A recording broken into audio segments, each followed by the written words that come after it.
Las cuentas nacionales. En esta altura de la materia ya estamos en el final, en el último TP, y en este momento es el momento en el cual ya estamos más preparados para entender cómo funciona un país. Entonces, lo que tenemos que entender, por último, son las cuentas nacionales. A ver, ¿qué son las cuentas nacionales? Las cuentas nacionales es un término macroeconómico. ¿Y por qué decimos macroeconómico? Porque estas cuentas que vamos a hacer para ver cómo está económicamente el país, habla de todos los sectores. Entonces, como habla de todo y es en general, decimos que es macroeconómico. ¿Y para qué las utilizamos? Bueno, vamos a utilizar estas distintas cuentas que vamos a ver a lo largo de este TP para poder entender y ver cómo está el país, ¿sí? Cuáles son los aspectos más importantes que tiene, si le ha ido bien, le ha ido mal, para ver cómo se desarrolló el flujo de la producción, el consumo, si el país logró acumular, si el país está bien, si está mal.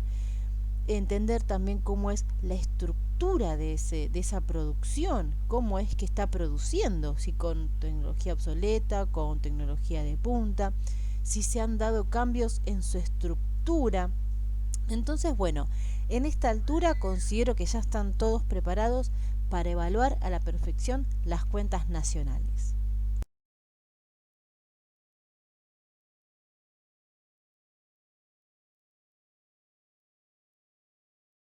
Analicemos de qué están compuestas estas cuentas nacionales que vamos a estar viendo a lo largo de este TP. Bueno, lo que vamos a agrupar y lo que vamos a sumar y restar son básicamente, en primer término, las actividades y las transacciones. ¿Y a qué nos referimos? Bueno, a ver, actividades sería a lo que se produce, al consumo, si se produjo o no acumulación, ¿sí? Y en las transacciones sería en este intercambio que se produce, compra, venta y demás. Entonces, vamos a medir por un lado eso, también vamos a estar midiendo los sectores institucionales de la economía. ¿Y quiénes son? Bueno, son básicamente los hogares y las entidades jurídicas, ¿sí? Después, en cuanto a cuentas, ¿qué vamos a evaluar? Bueno, las cuentas corrientes y las de acumulación, las que van a registrar lo que se produce, lo que se utilizó y lo que se ha dado por resultado de acumulación de estos bienes y servicios. ¿Esto qué va a dar por resultado? Bueno, el balance, ¿sí? El balance de las empresas, ¿sí? Porque es lo que vamos a estar tomando como materia prima nosotros para nuestras cuentas nacionales. Y luego, por último, vamos a poder evaluar, vamos a tomar, ¿sí?, como instrumento los cuadros de oferta. ¿Por qué? Porque los cuadros de oferta a nosotros nos va a dar de manera muy resumida cómo se distribuyó la producción, ¿sí? Entre, bueno, los diversos usos que se pueden estar utilizando, ¿sí?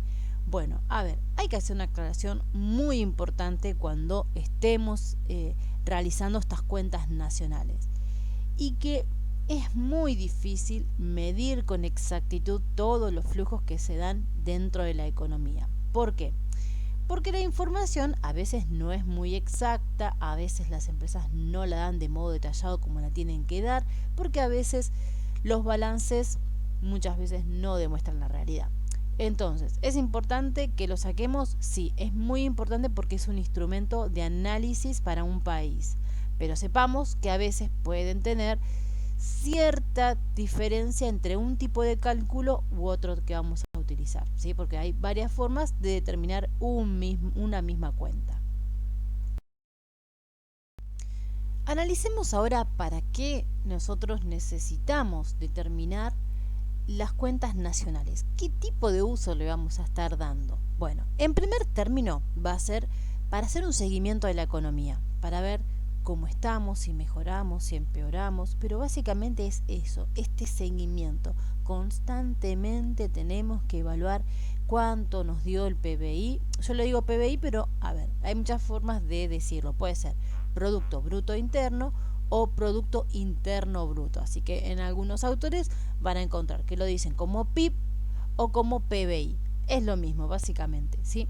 Entonces, bueno, decíamos, estas cuentas nacionales, como por ejemplo el PBI o el índice del precio al consumidor, que vamos a estar viendo, nos sirve más que nada para ver cómo va la economía. Le hacemos un seguimiento, creció, decreció, bueno, es para evaluar básicamente. Esto nos da por resultado que otro de los instrumentos que nos va a otorgar estos análisis va a ser un análisis macroeconómico, analizar el país directamente cómo va, qué sendero puede tomar. Entonces, si nosotros sabemos y entendemos cómo va la economía, podemos apostar o no para ella dentro de un país. Es básicamente para eso, ese tipo de análisis macroeconómico que tenemos que hacer. Y luego para compararnos. A ver, es importante compararse. Y sí, porque nosotros, si queremos crecer, tenemos que compararnos siempre con el que está mejor. Y también es importante compararnos con el que le fue peor. ¿Por qué? Porque así nos damos cuenta si estamos yendo por el sendero correcto o no. Entonces, estas cuentas nacionales que vamos a ver en el presente ATP nos van a permitir hacer un seguimiento en la economía, llevar a cabo con este instrumento un análisis macroeconómico y realizar unas buenas comparaciones a modo internacional. PBI, Producto Bruto Interno, o también conocido como PIB, Producto Interno Bruto. A continuación les dejo un pequeño video para comprender con exactitud lo que significa y lo que incluye el Producto Bruto Interno. En la clase de hoy vamos a explicar qué es el PIB, es decir, el Producto Interior Bruto. Y para ello, qué mejor que empezar con la definición. El PIB es el valor monetario total de todos los bienes y servicios finales producidos dentro de la frontera de un país para el mercado y en un momento determinado. Aquí alguno ya estará diciendo, madre mía, Javi, ¿cómo empezamos? Bueno, pues para facilitar esto, lo que vamos a hacer es que vamos a trocear esta definición. Fíjate que la vamos a dividir en 7 partes. Por un lado tenemos que es el valor monetario total de los bienes y servicios finales producidos dentro de la frontera de un país para el mercado y en un momento determinado. Bueno, pues ahora ya que tenemos estos trocitos de la definición más pequeñas, lo que vamos a hacer es que vamos a ir viéndolos uno a uno para ver claramente qué es lo que incluye el PIB de un país y qué es lo que no incluye. Empezamos con la primera parte de la definición. Fíjate que el PIB es el valor monetario total. Es decir, que si queremos saber cuál es el PIB de un país, tendremos que saber cuál es el valor de todos los bienes que han sido producidos por las empresas de dicho país. Entonces, claro, tendremos que sumar, fíjate, pues el valor de toda la ropa, el valor de todas las viviendas, de todos los coches, y yo te he puesto etcétera, porque habría que sumar todos los productos, pues el valor de toda la comida, de todos los teléfonos móviles, y bueno, una lista gigante de todos los productos que han sido producidos por miles y miles de empresas. Aquí el concepto clave es que lo que estamos sumando es valor, es decir, ¿cuánto nos costaría en la moneda del país, ya sea euros, dólares o pesos, comprar todos los bienes que han sido producidos por todas las empresas? ¿Por qué utilizamos valor? Porque obviamente nosotros no podemos sumar las unidades producidas. Imagínate que en un país se han producido 5 viviendas y 10 coches. Claro, yo no puedo sumarlo. Yo no puedo decir 5 viviendas y 10 coches son 15, pero ¿15 qué? Entonces, claro, como no podemos sumar peras y manzanas, lo que hacemos es sumar el valor. Lo que sí podemos hacer es sumar cuál es el valor de todas las viviendas, el valor de todos los coches, etcétera, etcétera. Y por lo tanto, lo que estaremos sumando es ese valor, ya sea en euros, en pesos, en dólares o la moneda que hayamos elegido.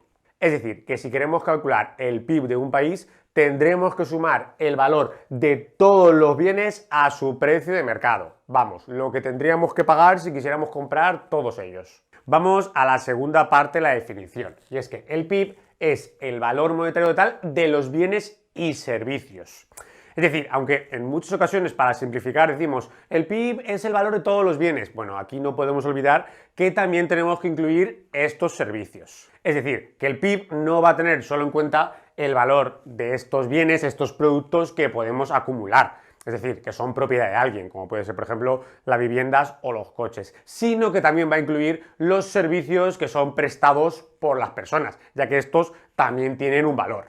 Algunos ejemplos de estos servicios prestados por personas pueden ser, por ejemplo, un profesor particular que da una clase de economía o un peluquero que hace un corte de pelo. Obviamente, todo esto también tiene un valor, es decir, las personas están pagando por ello y por lo tanto va a formar parte del PIB. Por eso recuerda, el valor del PIB siempre va a incluir el valor de todos los bienes, pero también el de todos los servicios que han prestado las personas. Ahora la tercera parte de la definición. El PIB es el valor monetario total de los bienes y servicios finales, es decir, que el PIB solo tiene en cuenta aquellos productos que se venden al consumidor final y no tiene en cuenta los bienes intermedios. Bueno, ¿qué es esto de los bienes intermedios? Pues son aquellos que la empresa compra para poder transformarlos y obtener otro producto, es decir, obtener ese bien final que es el que le va a vender a los consumidores.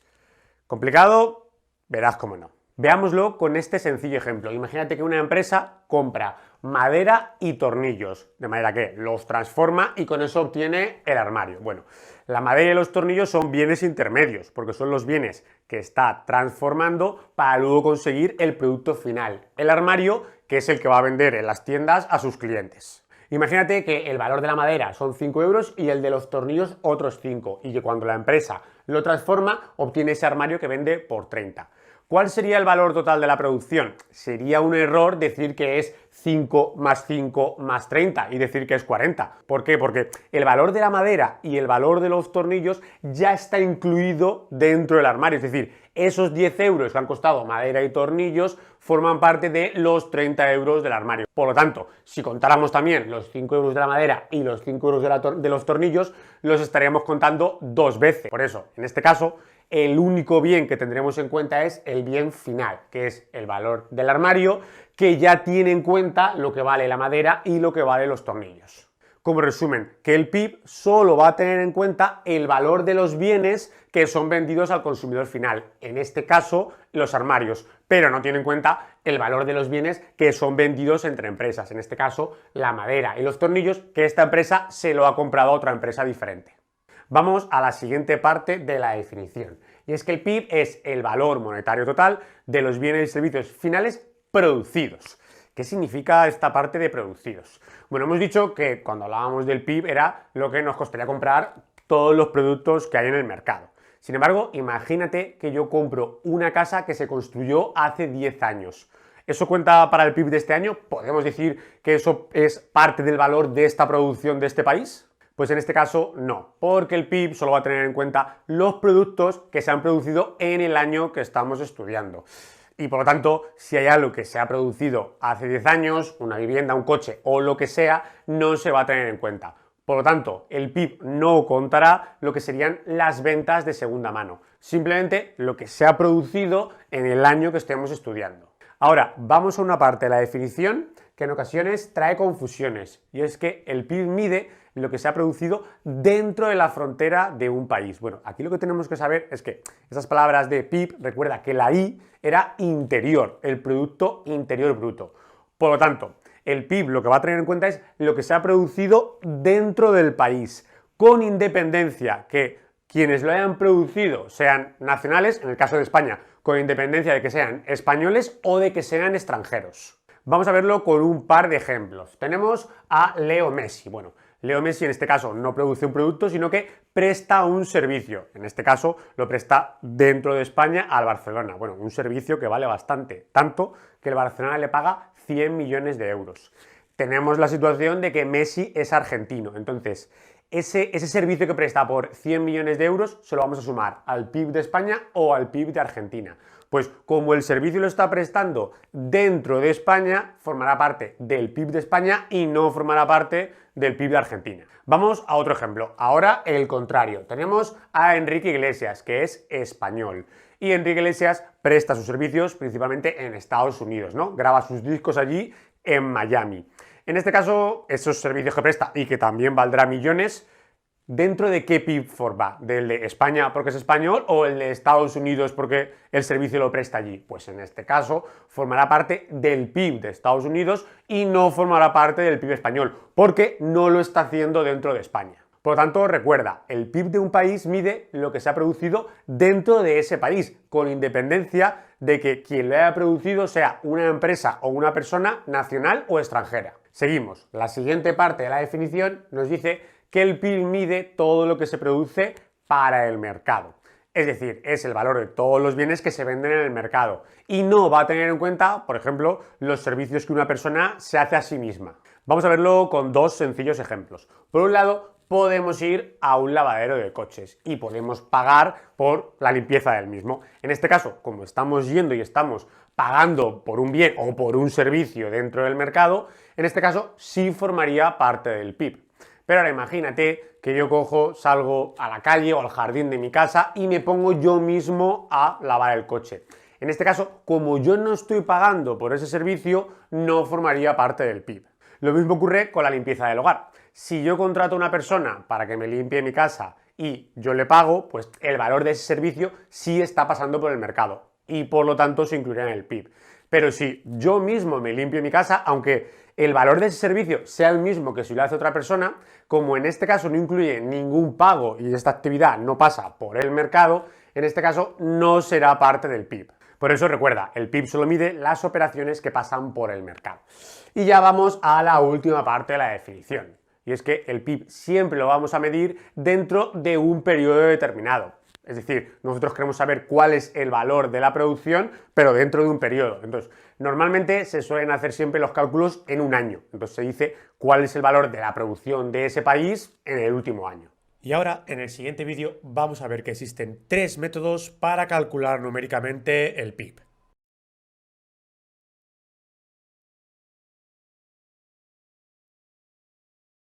La primera cuenta nacional que vamos a estar viendo es la del Producto Bruto Interno, o PIB, Producto Interno Bruto. Para poder determinar cómo se obtiene este PIB o PBI, hay 3 métodos: el método del gasto, el método del ingreso y el método de la producción. Es por ello que los invito a ver un pequeño video que nos va a ayudar un montón en comprender este PBI a precio de mercado y estas dos formas de PBI a costo de factores. En la clase de hoy vamos a aprender a calcular numéricamente el PIB de un país y para ello vamos a partir de un ejercicio que nos da pues una serie de datos que tiene dicho país y nos dice que calculemos el PIB a precios de mercado por los 3 métodos conocidos: el método gasto, el método de ingreso y el método de producción. Bueno, antes de empezar, recordar que el PIB lo que me mide es el valor de la producción de un país, es decir, el valor de todo lo que han producido las empresas de dicho país. Bueno, vemos que tenemos 3 métodos, vamos a empezar con el primero, que es el método gasto o método demanda. Aquí este método parte de la base de que todo lo que se ha producido en un país va a ser comprado por algún agente económico. Por lo tanto, el valor de la producción será exactamente lo que han gastado todos esos agentes económicos. Recordemos que tenemos 4 agentes económicos: familias, empresas, sector público y los extranjeros, que también pueden gastar dinero en nuestro país. Entonces, bueno, por este método gasto el PIB se calcula de la siguiente manera. En primer lugar, se coge el consumo, que es lo que gastan las familias, pues, por ejemplo, en alimentación, en ropa, en vivienda, etc. Luego tenemos la inversión, que es lo que gastan las empresas, pues, por ejemplo, en máquinas y herramientas. Luego tenemos el gasto público, que es lo que gasta el sector público, pues, por ejemplo, en pagar a sus trabajadores o el gasto en construir un puente, etc. Y luego tenemos el gasto de los extranjeros. Pero ojo, aquí hay que tener en cuenta que lo que los extranjeros gastan en nuestro país, que tenemos que sumarlo, se llama exportaciones, se pone con una X. Pero tenemos que restar lo que nosotros gastamos en otros países. Eso se resta y son las importaciones, que se pone con una M. Claro, tiene sentido. Si yo sumo lo que los extranjeros gastan aquí, tendré que restar lo que yo gasto en otros países. Bueno, pues ya tenemos el gasto de, entonces, familias, empresas, sector público, extranjeros. Vamos a coger los datos. El consumo, que es 50, le sumo la inversión, que es 15, le sumo el gasto público, que es 40, y ahora le sumo las exportaciones, 10, y le resto las importaciones, que son 15. Bueno, si sumo todos los datos, eso me da exactamente igual a 100, que será equivalente a todo el gasto de la economía, o lo que es lo mismo, el valor de toda la producción del país, es decir, el PIB. Bueno, aquí que es importante saber que cuando yo hablo del método gasto, yo estoy diciendo lo que han gastado los agentes económicos en los mercados y que por tanto este PIB es ese precio que se paga en el mercado y es lo que se conoce como PIB a precios de mercado. Por eso ponemos aquí SPM. ¿Por qué es importante que sea a precios de mercado? Porque nosotros tenemos que recordar que cuando nosotros pagamos algo en los mercados ya viene incluido el IVA, ¿no? Que son los impuestos indirectos, ¿no? Fíjate que estos impuestos indirectos vienen aquí. Entonces, si ya viene incluido este dato, ya incluye estos impuestos indirectos. Por eso aquí no hay que sumárselo. Hay gente que se equivoca y este PIB por el método gasto le suma los impuestos indirectos, pero no. Nosotros cuando vamos y compramos algo en los mercados ya nos están incluyendo el IVA. Por lo tanto, como ya está incluido dentro de ese 100, ya vienen esos impuestos indirectos. Por lo tanto, como el método gasto va a calcular el PIB a través de la suma de todos los gastos que se hacen en la economía, lo que se obtiene es el PIB a precios de mercado. Ahora vamos a ver el segundo método, el método ingreso o renta. Este método parte de la base que todo el gasto que ha habido en una economía tiene que ser exactamente igual a todo el ingreso. Está claro que si alguien está gastando, tiene que haber otra persona que esté ingresando. Entonces, bueno, obviamente las empresas van a ingresar todo este dinero, van a ingresar estos 100 y luego la empresa lo que va a hacer es repartirlo entre los factores productivos en forma de renta. Por eso también se llama método renta. Entonces, bueno, fíjate cómo va a repartir estas rentas entre los factores productivos. Bueno, lo primero que va a hacer las empresas con esos 100 es pagar unos salarios que se le pagarán a los trabajadores. Luego también va a pagar unos alquileres, pues por ejemplo, el alquiler del local donde se encuentra. Luego tendrá que pagar unos intereses, que es el dinero que le va a devolver, pues por ejemplo, a los bancos que le han prestado.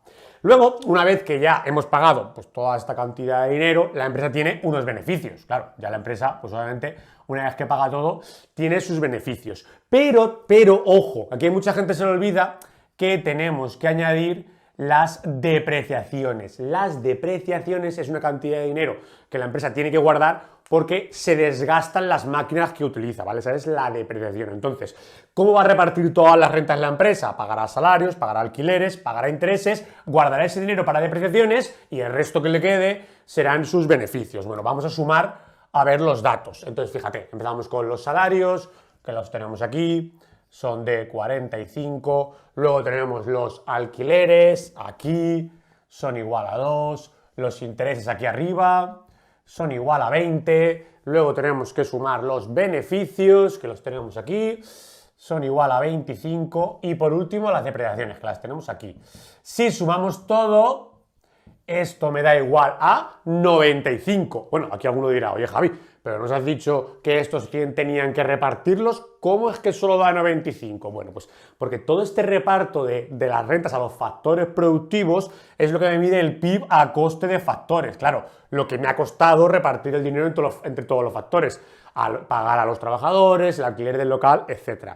Sin embargo, yo quiero calcular el PIB a precios de mercado, es decir, al final, ¿cuánto valdrá eso en los mercados? Entonces, ¿qué tenemos que recordar? Que cuando llega a los mercados hemos dicho que hay que sumarle los impuestos indirectos, como el IVA. Claro, esto lo que va a hacer es llegar al mercado y al sumarle el IVA será una cantidad de dinero mayor, ¿no? El IVA hace que nosotros paguemos más. Entonces, fíjate cómo calculamos el PIB a precios de mercado. Lo que vamos a hacer es coger el PIB a costes de factores y le vamos a sumar los impuestos indirectos que ponemos como TI y, ojo, le vamos a restar las subvenciones. ¿Por qué? Porque claro, el impuesto indirecto, el IVA, hace que el precio suba, pero si a la empresa, al Estado, le da una subvención, eso va a permitir que el precio del mercado baje. Por lo tanto, fíjate, PIB a coste de factores 95 más impuestos indirectos igual a 10 menos subvenciones igual a 5, pues ahora sí da exactamente igual a 100, que es lo que hemos dicho,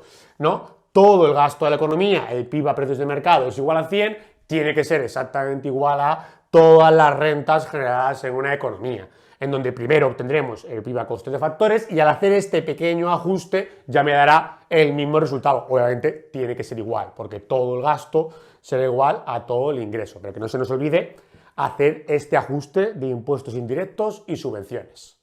Por lo tanto, como el método renta calcula el PIB a través de todas las rentas que reciben los factores productivos, lo que se obtiene es el PIB a coste de factores. Y por último vamos a ver el método producción, que también se llama método del valor añadido. Bueno, aquí tenemos otros ejercicios y otros vídeos en los que explicamos cómo se calcula el valor añadido de todas las empresas de una manera un poquito más compleja. Pero en este ejercicio nos lo ha puesto muy fácil porque nos está diciendo cuál es el valor añadido de cada uno de los tres sectores, el primario, el secundario y el terciario, que eso muchas veces los ejercicios lo hacen así para facilitarnos. Entonces, en este caso, que ya nos lo están poniendo más fácil, pues este PIB, simplemente lo que tenemos que hacer es sumar los valores añadidos, pues el valor añadido del sector primario va a ser el valor añadido del sector secundario más el valor añadido de ese sector terciario. Bueno, pues vamos a coger los tres datos, aquí 5, 20 y 70. 5 más 20 más 70, que es igual a 95. ¿Por qué es igual a 95? Porque de nuevo hay que recordar que este PIB por el método del valor añadido de nuevo es a coste de factores, lo que les ha costado a las empresas producir. Entonces, bueno, me tiene que dar exactamente igual que por el método renta este PIB a coste de factores, que me daba 95. Entonces, como el ejercicio me está pidiendo que lo calcule a precios de mercado, yo voy a hacer exactamente el mismo ajuste que he hecho aquí, ¿no? Voy a poner exactamente lo mismo y me tiene que dar, obviamente, el mismo resultado. Yo diré que el PIB a precios de mercado será igual a el PIB a coste de factores más los impuestos indirectos menos las subvenciones. Bueno, pues cojo 95, le sumo 10 de indirectos y le resto 5 de subvenciones. Y eso, obviamente, pues me da igual a 100. Claro, me tiene que dar el mismo resultado, es decir, la suma del valor añadido tiene que ser el PIB a coste de factores, al igual que cuando lo hice por el método renta, y luego el PIB a precios de mercado, obviamente, si le estoy haciendo la misma operación de sumar impuestos indirectos y subvenciones, me tiene que dar el mismo resultado, 100.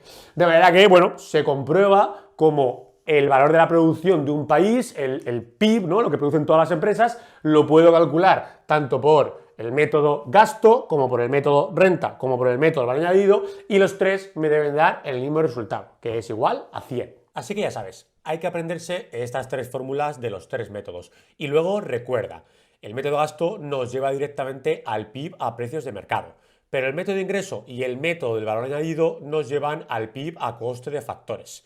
Por tanto, en estos dos métodos, para llegar al PIB a precios de mercado, hay que hacer un pequeño ajuste, que consiste en sumar los impuestos indirectos y restar las subvenciones.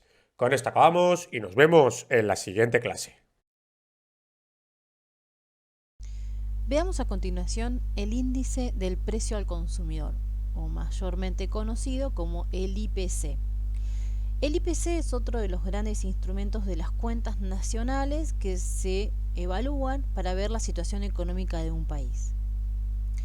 Podríamos decir entonces que el IPC es un indicador que nos va a medir la variación de los precios de una canasta de bienes y servicios, pero va a ser durante un periodo determinado de tiempo, ¿sí? Y las canastas de bienes y servicios van a tener ciertas particularidades. Recordemos que esto se realiza en base a las características que tiene un determinado país. Nosotros, como argentinos, tenemos una canasta que, por ejemplo, tiene un alto porcentaje que incluye carnes. Distinta es la canasta que tienen los países asiáticos, que tienen una inclusión más variada de verduras con cereales. Distinta será la canasta de los países de Estados Unidos, que tiene está mayormente concentrada en productos totalmente elaborados. En cambio, nosotros no tenemos productos semi elaborados, porque la canasta argentina está caracterizada por cocinar, por ser productos intermedios y demás, ¿no? Entonces, bueno, entendemos que las canastas van a ser todas diferentes y van a ser representativas del país que estamos hablando en cuestión, ¿no? Entonces, a ver, este índice de precios, el IPC, va a medir ¿qué? La variación de los precios, y esto en qué va a repercutir en el costo de vida que tenemos, ¿sí? Entonces, lo que va a hacer es seleccionar algunos determinados productos que nos representen, como dijimos, pero no solamente van a ser de consumo para consumir, sino también vamos a incluir calzados, vamos a incluir el transporte, los servicios, porque a ver, hoy en día entendemos y naturalizamos que utilizamos Servicios como ser Wi-Fi, que tenemos que contabilizar el costo que nos lleva a trasladarnos desde nuestra casa hasta nuestros lugares de trabajo y demás, ¿no? Entonces, esta información es toda recopilada para el IPC que nos va a dar por un resultado. Luego ese resultado lo vamos a estar evaluando y nos va a decir cómo variaron los precios de nuestra canasta, que va a ser lo que nos representa para lo mínimo que necesitamos para poder vivir, ¿no? Así que bueno, a continuación les voy a dejar un pequeño video que habla en profundidad de el IPC para que podamos conocer más cuestiones en profundidad. En este video vamos a dar la definición del IPC y un ejercicio para calcularlo. El IPC o índice de precios al consumidor es una medida de precio de los bienes y servicios adquiridos por un consumidor típico de algún país. Por lo general hay departamentos o dependencias en cada país que se dedican a calcular este nivel de precios mes a mes. ¿Y cómo se calcula? Funcionarios de los departamentos de estadística realizan encuestas en todo tipo de negocios para conocer el precio de un grupo de artículos que los economistas denominan la canasta. Con la canasta se determina la importancia que le dan los consumidores a ciertos productos. Por ejemplo, si los consumidores compran en su mercado mucha carne, entonces en la canasta se le debe dar mayor importancia o ponderación al precio de la carne. Los economistas proponen ciertos pasos para calcular el IPC. El primero es identificar la canasta, luego conocer los precios. Con estos datos hallamos el costo de la canasta. Luego se elige un año base para comparar con otros años el incremento de los precios. Después de encontrar el IPC o el nivel de precios de diferentes años, se calcula la tasa de inflación. Recordemos algo, el IPC es una medida del nivel de precios, por ejemplo 800, pero la tasa de inflación es el cambio porcentual de los precios con respecto al año o mes anterior, por ejemplo 10%. Veamos un ejercicio para clarificar el proceso. Supongamos que la canasta de un consumidor típico es 4 libras de carne y 2 litros de leche. Vamos para el paso 2, conocer los precios. Supongamos que estos son los precios de la carne y de la leche para diferentes años. Ya con los precios hallamos el costo total de la canasta para el consumidor. Para el año 2016 el costo de la canasta es 4 libras por 3 dólares más 2 litros de leche por 1 dólar. Esto equivale a un costo total de 14 dólares la canasta. Para el 2017, multiplicando las 4 libras de carne y los 2 litros de leche por los precios del 2017, tenemos que el costo total de la canasta es de 20 dólares. Para el 2018, realizando la misma operación, la canasta tendría un costo de 26 dólares. En el cuarto paso, elegimos el año base para comparar el incremento de los precios. Supongamos que es el 2016. En el siguiente paso calculamos el IPC para cada año. Para tener en cuenta, el IPC es igual al precio de la canasta del año actual dividido sobre el precio de la canasta del año base, y esto lo multiplicamos por 100.